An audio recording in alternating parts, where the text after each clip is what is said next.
अस्सलाम वालेकुम। मैं आसफ मुमताज़ आज के इस लेक्चर में आपको खुशामदीद कहता हूँ। बच्चों, आज हमने जिस टॉपिक को स्टडी करना है वो है electric flux through a close surface enclosing a charge. पहले बच्चों हम इस टॉपिक को अंडरस्टैंड करने की कोशिश करते हैं कि टॉपिक में हमें बताया क्या जा रहा है। देखिए, उसने कहा है कि आपके पास एक क्लोज सरफेस है और उस क्लोज सरफेस के अंदर चार्ज है। यानी हमने क्या करनी है, एक क्लोज सरफेस लेनी है और उस क्लोज सरफेस के अंदर एक चार्ज को इनक्लोज कर देना है। आप लोग जानते हैं जैसे ही हम कोई चार्ज लेंगे तो चार्ज की वजह से इलेक्ट्रिक फील्ड लाइन प्रोड्यूस होगी। और आप लोग ये भी जानते हैं कि जो number of electric field line जब किसी एरिया में से पास आउट होती हैं तो उसको हम इलेक्ट्रिक फ्लक्स कहते हैं। जब उस क्लोज सरफेस के अंदर चार्ज है तो आप जानते हैं उसकी वजह से इलेक्ट्रिक फ्लक्स प्रोड्यूस होगा। तो हमने अब इस टॉपिक में क्या करना है, उस क्लोज सरफेस का flux, electric flux find out करना है जिस क्लोज सरफेस के अंदर हमने क्या किया हुआ है, चार्ज को इनक्लोज किया हुआ है। तो हम सपोज करते हैं कि फर्स्ट ऑफ ऑल मैं एक क्लोज सरफेस कंसीडर करता हूँ। वो जो क्लोज सरफेस है वो स्फीयर की फॉर्म में है। ये सपोज कि मैंने एक क्लोज सरफेस कंसीडर कर ली और इस क्लोज सरफेस के अंदर मैं एक चार्ज कंसीडर करता हूँ। सपोज कि मैंने इस क्लोज सरफेस के अंदर पॉजिटिव चार्ज को कंसीडर कर लिया, जिसको मैंने पॉजिटिव Q से रिप्रेजेंट कर दिया। और इस क्लोज सरफेस का जो रेडियस है, चार्ज से यहाँ तक जो डिस्टेंस होता है उसको हम उसका रेडियस बोलते हैं। इसका जो रेडियस है वो R है। अब हमने क्या करना है, इस क्लोज सरफेस का फ्लक्स फाइंड आउट करना है। बच्चों, आप लोग जानते हैं कि जब भी फ्लक्स फाइंड आउट करना हो तो फ्लक्स का हमने फार्मूला पढ़ा था, phi E is equal to E dot A. और हमने कहा था कि फ्लक्स क्या होता है, दो चीज़ों का डॉट प्रोडक्ट होता है। इन दो चीज़ों का, इलेक्ट्रिक इंटेंसिटी का और वेक्टर एरिया का। अच्छा, आप लोग जानते हैं कि फ्लक्स का फार्मूला कब अप्लाई होगा, जब कोई हमारे पास फ्लैट सरफेस हो। अब अगर आप इस सरफेस को देखें तो हमारे पास एक क्लोज सरफेस आ रही है और कोई लार्ज सरफेस आ रही है। तो अब हमारे पास एक डिफिकल्टी आ गई है कि हम ये वाला फ्लक्स का formula phi E is equal to E dot A apply नहीं कर सकते। इस डिफिकल्टी को रिमूव करने के लिए हम क्या करते हैं, ये जो टोटल क्लोज सरफेस आ रही है इसको छोटे छोटे पैचेस के अंदर डिवाइड कर देते हैं। हर पैच का कोई एरिया होगा तो टोटल सरफेस को मैं क्या करता हूँ, एन पैचेस के अंदर डिवाइड कर देता हूँ। तो पैचेस हम बना देते हैं इसके। सपोज के जो फर्स्ट पैच है सरफेस का उसको हमने, ये फर्स्ट पैच आ गया। फिर उसके बाद ये हमारे पास उस सरफेस का ये सेकंड पैच आ गया, ये थर्ड पैच आ गया, ये फोर्थ पैच आ गया, इसी तरह ये फिफ्थ पैच आ गया। तो टोटल हमने इस टोटल सरफेस को एन पैचेस के अंदर क्या कर देना है, जो डिवाइड कर देना है। तो ये जो हमारे पास सरफेस आ रही थी, इस सरफेस को हमने एन पैचेस के अंदर क्या कर दिया है, डिवाइड कर दिया। हर पैच का जो एरिया है वो डेल ए वो के बराबर है। तो हम सपोज करते हैं कि हमारे पास फर्स्ट पैच है। इस पैच का जो एरिया होगा उसको हम कहेंगे डेल ए वन। अब डेल ए वन क्यों कहा, कि पहला पैच है। अब ये हमने जो पैच बनाया है इसका एरिया अपनी मर्जी से लिया है। हम इस एरिया को इंक्रीज भी कर सकते हैं और डिक्रीज भी कर सकते हैं। इस वजह से मैंने इसको लिख दिया डेल ए वन। और अगली बात बच्चों, आप लोग जानते हैं कि यहाँ पे हमने पॉजिटिव चार्ज लिया है और पॉजिटिव चार्ज की वजह से जो फील्ड लाइन की जो डायरेक्शन है वो आउटवर्ड होती है। तो यहाँ पे ये क्या आ जाएगी, इलेक्ट्रिक फील्ड लाइन की डायरेक्शन को भी आप लोगों ने क्या करना है, शो करना है। तो ये हमारे पास इलेक्ट्रिक फील्ड लाइन आ गई। अब पहला पैच है तो इस इलेक्ट्रिक फील्ड लाइन को मैंने कह दिया ई वन। अब ये हमारे पास एरिया है, हमें क्या चाहिए, वेक्टर एरिया चाहिए। तो इसका वेक्टर एरिया फाइंड आउट करने के लिए ये इसका क्या आ गया, वेक्टर एरिया। हमने कल पढ़ा था कि एरिया और वेक्टर एरिया आपस में क्या होते हैं, परपेंडिकुलर होते हैं। तो ये इस सरफेस का वेक्टर एरिया आ गया जिसको हमने रिप्रेजेंट कर दिया डेल ए वन से। ये हमारे पास आ गया था ई वन और ये आ गया था डेल ए वन। इस तरह दूसरे सरफेस की जो इलेक्ट्रिक इंटेंसिटी है वो हो जाएगी ई टू और इसका एरिया हो जाएगा डेल ए टू। इसी तरह थर्ड का ई थ्री और इसका एरिया हो जाएगा डेल ए थ्री। सो हम चलते चलते हम आखिरी सरफेस पे जाएंगे। तो आखिरी सरफेस की जो इंटेंसिटी है वो हो जाएगी हमारे पास ई एन, और जो एरिया है वो हो जाएगा डेल ए एल। तो टोटल सरफेस को हमने एन पैचेस के अंदर डिवाइड कर दिया। अब हर पैच की इलेक्ट्रिक इंटेंसिटी भी आ गई हमारे पास, और हर पैच का वेक्टर एरिया भी हमारे पास आ गया है। हमने इस टोटल सरफेस का क्या करना था, फ्लक्स फाइंड आउट करना था। तो अब हम क्या करेंगे, हर सरफेस का अलहदा अलहदा फ्लक्स फाइंड आउट करेंगे, और फिर इन तमाम का क्या ले लेंगे, सम लेंगे। यानी हमने क्या फाइंड आउट करना है जी, फाई टोटल फाइंड आउट करना है।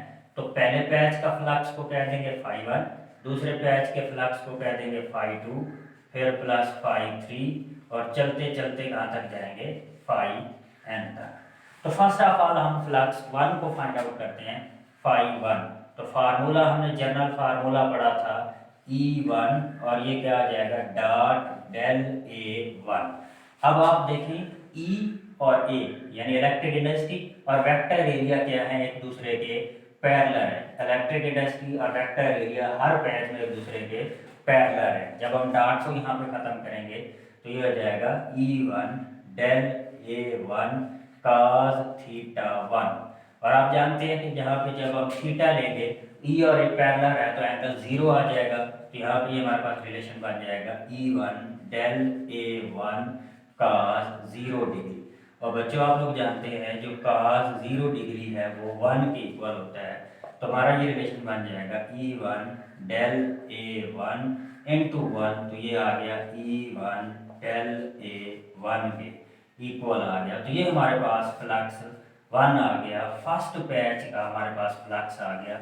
इसको हम कह देते हैं इक्वेशन नंबर वन। सिमिलरली आपने क्या करना है, फ्लक्स फाई टू यानी सेकंड पैच का फ्लक्स फाइंड आउट करना है। तो सेकंड पैच का जो फ्लक्स है उसको हम कह देंगे फाई टू, और उसका फार्मूला आ जाएगा E two into del A two. अब फिर आपने क्या करना है, इसके डॉट को खत्म करना है, तो ये हो जाएगा E two del A two cos theta. तो फिर आप थीटा पुट करेंगे। अभी आपने देखा है कि जो ई और ए हैं वो आपस में क्या हैं, पैरेलल है। जब पैरेलल है तो एंगल बच्चों क्या होगा, 0 डिग्री होगा। तो ये हमारे पास हो जाएगा फाई टू किस चीज़ के बराबर आ जाएगा, E two del A two cos 0 degree. तो cos 0 फिर क्या आ जाएगा, 1 आ जाएगा बच्चों। तो ये हमारे पास आ जाएगा E two del A two into one. जब 1 को मल्टीप्लाई करेंगे तो ये आ जाएगा E two into del A two. तो ये हमारे पास फाई टू की वैल्यू आ गई। बच्चों सिमिलरली हमने एन पैच का क्या करना है, इलेक्ट्रिक फ्लक्स फाइंड आउट करना है। तो यहाँ पे आप डॉट डॉट लगा देंगे, यानी कि ये अगले पैचेस का फ्लक्स हम फाइंड आउट कर इस तरह फाइंड आउट करेंगे। तो सिमिलरली आपने अब क्या करना है, एन पैच का फ्लक्स फाइंड आउट कर लेना है। एन पैच के फ्लक्स को हम बोलेंगे फाई एन, और ये हो जाएगा इलेक्ट्रिक इंटेंसिटी ई एन, और एरिया हो जाएगा डेल ए एन।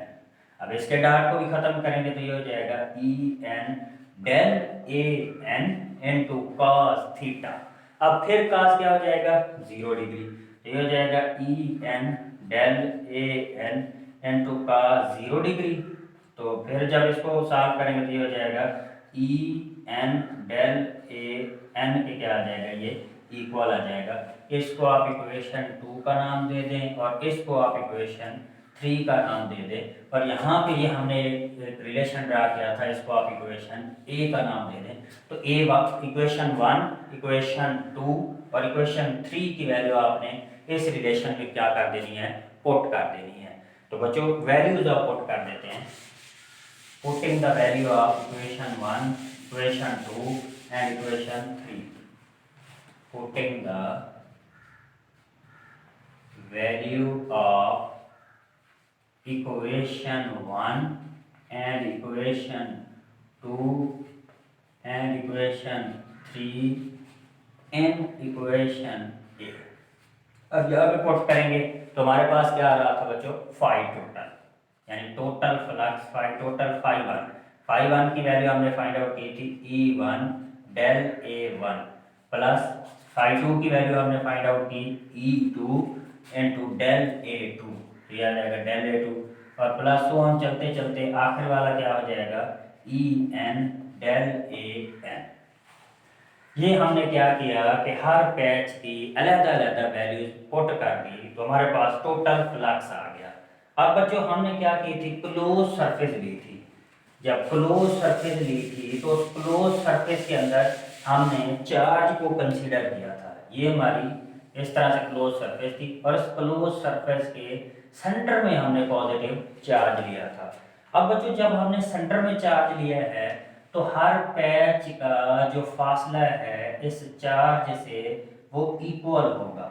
जब चार्ज से फासला इक्वल है तो हर पैच से जो फील्ड लाइन पास होंगी वो फील्ड लाइन भी एक जैसी पास होंगी, यानी किसी भी टुकड़े से फील्ड लाइन ना ज़्यादा पास होंगी ना कम पास होगी। जब number of field line her patch से एक जैसी पास होंगी तो उनकी जो इलेक्ट्रिक इंटेंसिटी है वो सेम होगी, यानी पहले पैच की इलेक्ट्रिक इंटेंसिटी, दूसरे पैच की, तीसरे और एन पैच की तमाम पैचेस से एक जैसी इलेक्ट्रिक फील्ड लाइन पास होंगी। जब एक जैसी इलेक्ट्रिक फील्ड लाइन पास होगी तो बच्चों उनकी जो इलेक्ट्रिक इंटेंसिटी है वो क्या होगी, सेम होगी। जब इलेक्ट्रिक इंटेंसिटी सेम होगी तो फिर हम लोग E1, E2, E3, En की बजाय क्या पुट कर देंगे, E पुट कर देंगे, क्योंकि तमाम पैचेस की जो इलेक्ट्रिक इंटेंसिटी है वो सेम है।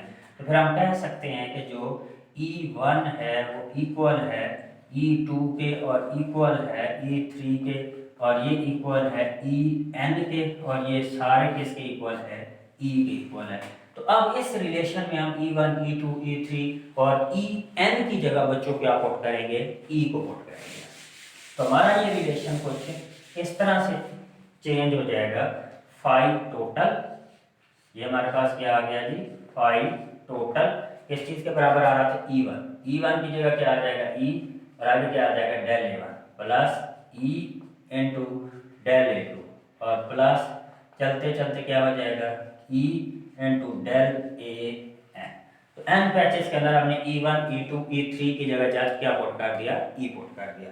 अब बच्चों अगर आप गौर से देखें तो यहाँ पे फर्स्ट, सेकंड और थर्ड और एंड टर्म में NE जो है वो कॉमन आ रहा है, तो E को हम यहाँ से कॉमन ले लेते हैं, E कॉमन आ गया तो बाकी क्या रह गया del A1 plus del A2 plus so on del AN और ये हमारे पास क्या आ गया जी, फाई टोटल आ गया।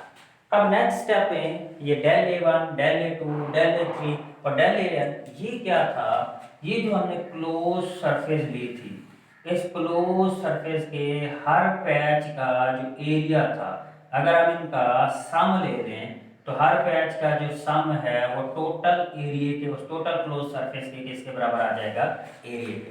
यानी पहले पैच का एरिया प्लस सेकंड का प्लस थर्ड का और प्लस एन का, तमाम पैचेस के एरिया का अगर हम सम लें तो इस टोटल क्लोज सरफेस के एरिया के क्या आ जाएगा, इक्वल आ जाएगा।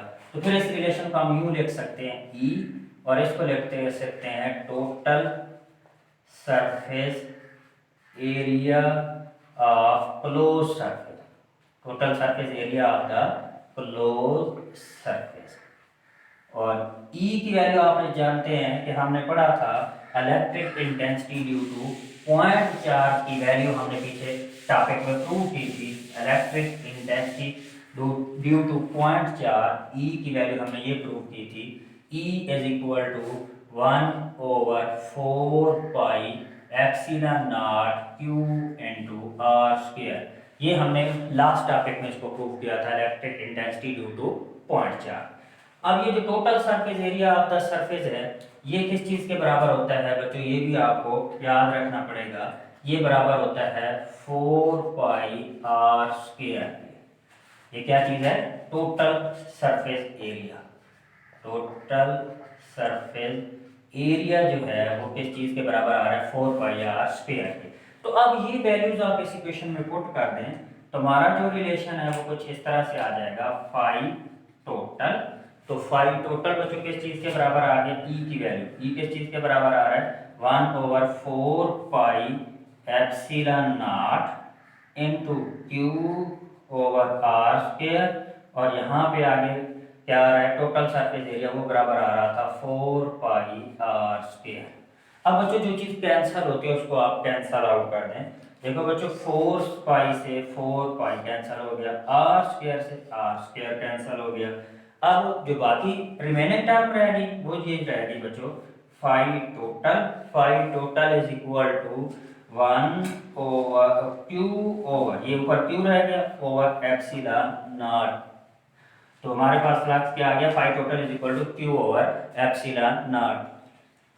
तो हमारे पास जो टोटल क्लोज सरफेस है, क्लोज सरफेस का फ्लक्स हमने बच्चों प्रूव कर दिया क्यू ओवर एप्सिलॉन नॉट के बराबर।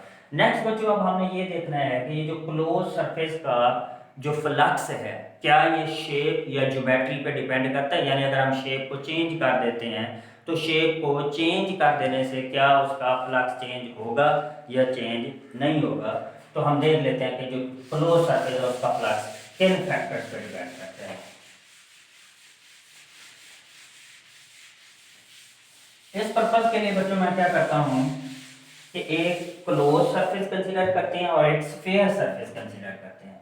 सपोज कि ये कोई हमने स्फीयर सरफेस कंसीडर कर लिया और इसके अंदर ये मैंने एक क्लोज सरफेस कंसीडर कर ली।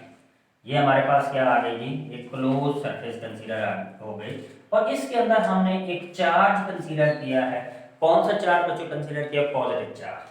जब हमने यहाँ से पॉजिटिव चार्ज कंसीडर किया है तो आप जानते हैं जैसे ही चार्ज होगा तो फील्ड पैदा होगा, फील्ड पैदा होगा फील्ड लाइन की वजह से। अब पॉजिटिव चार्ज है तो पॉजिटिव चार्ज की वजह से जो फील्ड लाइन है उनकी डायरेक्शन आउटवर्ड होगी। तो ये मैंने फील्ड लाइन की डायरेक्शन को क्या कर दिया, रिप्रेजेंट कर दिया है। तो ये पॉजिटिव चार्ज की वजह से फील्ड लाइन आ गई। अब बच्चों अगर आप गौर से देखें, ये जो हमने सरफेस कंसीडर की थी जिसको एस से रिप्रेजेंट करते हैं क्लोज सरफेस, इसके अंदर अगर हम फ्लक्स को देखें, फ्लक्स की कितनी वैल्यू है तो नंबर ऑफ फील्ड लाइन को हम काउंट कर लेते हैं 1 2 3 4 5 6 7। तो कितनी फील्ड लाइन पास हो रही है, 7। तो इस सरफेस का जो फ्लक्स है वो 7 है। अब अगर हम क्लोज सरफेस की बात करते हैं तो यहाँ से कितनी फील्ड लाइन पास हो रही है, 1 2 3 4 5 6 7। तो यहाँ से भी 7 फील्ड लाइन पास हो रही है। तो इट मीन दोनों सरफेस के में से जो फील्ड लाइन है वो सेम पास हो रही है। बच्चों जब फील्ड लाइन सेम हो तो इट मीन इन दोनों सरफेस का जो फ्लक्स है वो क्या होगा, सेम होगा। तो यहाँ से क्या चीज प्रूव हुई कि जो फ्लक्स है वो इंडिपेंडेंट ऑफ शेप है।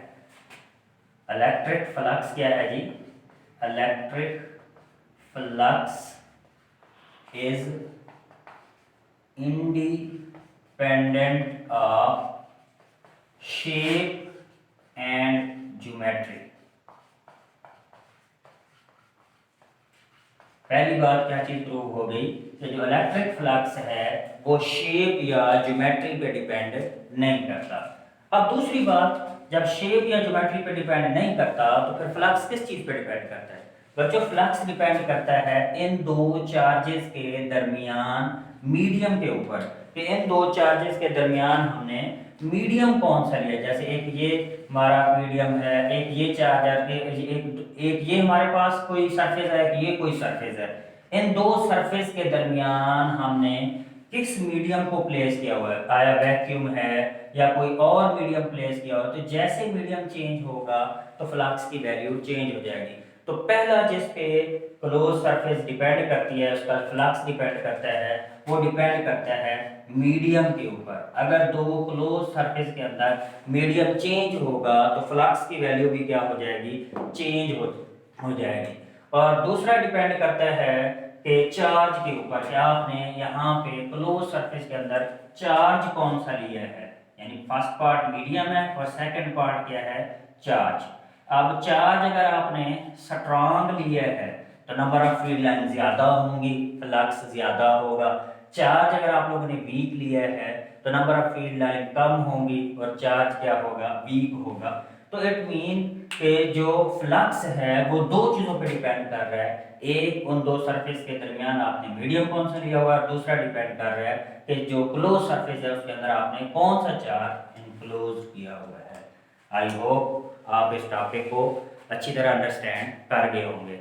अगर आप लोगों पे कोई कुछ क्वेश्चन है तो कमेंट बॉक्स में आप राइट कर सकते हैं। अल्लाह हाफिज़।